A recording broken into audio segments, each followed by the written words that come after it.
So my friends told me about a film they saw on HBO Max called I Used to Go Here, directed by Kris Rey, a movie one of them said was the worst thing they had seen since Gentlemen Broncos, which I thought was a pretty bold statement since Gentlemen Broncos was a movie that I absolutely cannot stand and would beat the shit out of if I found it in an alley. So naturally, curiosity got the better of me and I decided to check it out for myself, and yeah. It's not very good. Now, would I say that this film is worse than Gentlemen Broncos? No, not at all. I Used to Go Here certainly has a lot more going for it than Jared Hess's film. There are actually some aspects of this movie that I like and respect, but that doesn't mean it isn't overshadowed by bad writing, mediocre acting, pacing issues, shitty attempts at humor, or a tone that is all over the place. In this video, I'm going to cover different aspects of this film, what I liked and what I didn't, after giving a quick plot summary. The story is about a woman named Kate, played by Gillian Jacobs, who publishes a book that's pretty poorly received. The sales are low and reviews for it aren't very good, and to top it all off, her relationship with her fiancé had just ended. However, she gets a call from Professor David from her former university, played by Jemaine Clement from Flight of the Conchords, who wants her to come to her old school and perform a reading of her book, as well as offer advice to students who are trying to grow as writers in their own right. From there, the story sort of goes into a series of misadventures involving her, Professor David, and some of the students who attend the school and live in the old dorm house she used to live in. First, I will go over the positives of this movie, and then afterwards, I'll go into the more negative parts. Woo, baby. Visually, I thought this movie was pretty compelling. I liked the way certain shots were organized and lit, the way certain scenes were filmed. Specifically, I enjoyed the way the party scene and the swimming scene it looked in this movie. Those two were ones that stood out to me in particular.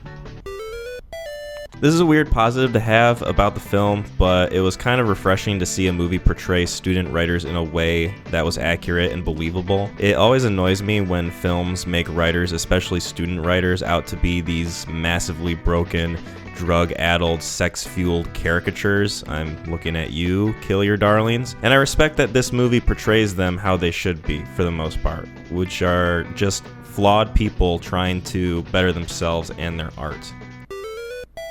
The music in this movie is pretty fitting. I enjoyed the soundtrack overall. There's not much more to say about this.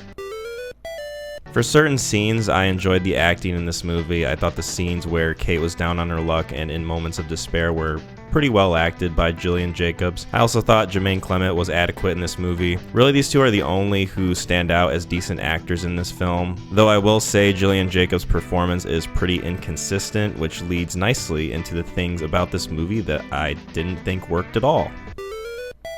I really believe that Gillian Jacobs was miscast for this movie. I don't hate her as an actress, but she's only really decent in scenes in this film that call for her character to be emotionally broken or depressed. In scenes where she's jubilant or laughing or trying to be interested in the conversation she has with other people, her performance comes across as really jarring and disingenuous. It's almost as if it felt like her character was being really sarcastic when she was interacting with various characters in this film, when that's not really what the scene calls for, and the end result is pretty janky and ill-fitting. I also thought the minor supporting characters weren't all that great, specifically the actor who played Tall Brandon. I thought his performance was really underwhelming and his attempts at humor did not match up with what the actor was going for at all.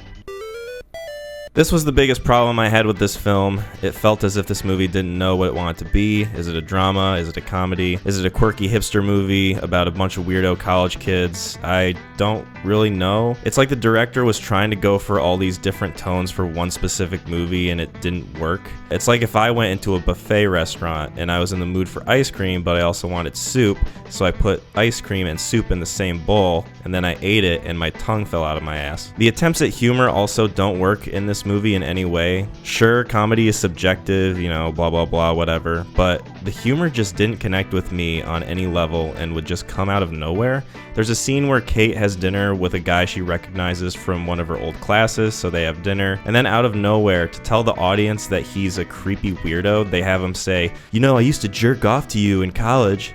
Like, wow, that's really funny. That's so fucking funny. What a knee slapper.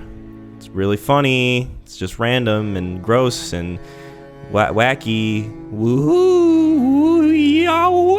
All of the attempts of humor are like that and fall so damn flat. It's like if you left a can of Dr. Pepper out in the warm sun for 5 hours, and then at random intervals of your day, you just took a few sips from it, you know?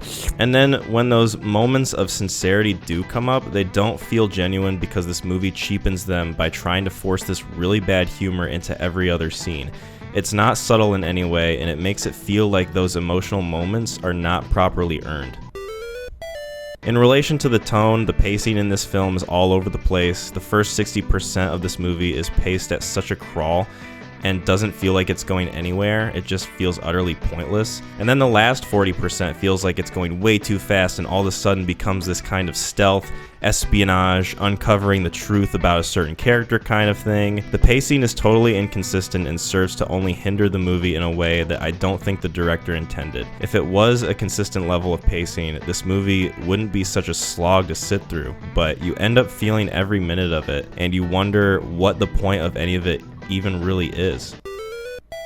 Most of the characters in this film are pretty unlikable. Kay is fine in some scenes, but most of the time she just ends up making things more complicated than they actually need to be. She involves herself in every other character's personal lives that it left me wondering why anyone in this movie would even like her. Professor David is also pretty unlikable, but I guess that's kind of the point with his character. Still, when you cast someone like Jemaine Clement to be in your film, you'd think you'd want that character to be somewhat interesting or layered or funny, but I just found myself annoyed with him more than anything. Most of the other characters were pretty one-dimensional and uninteresting. Elliot was pretty boring. Tall Brandon was just not funny at all. Mrs. Beater, the bed and breakfast lady, was kind of grating. Really, the only character that didn't annoy me to some degree was Kate's friend Laura, the pregnant woman who calls her on the phone throughout the movie. I thought she was pretty fine and inoffensive.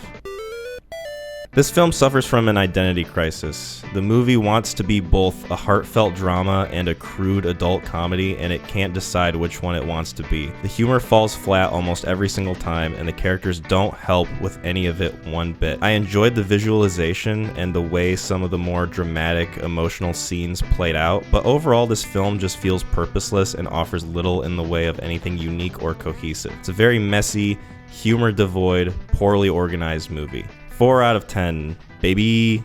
Yeah.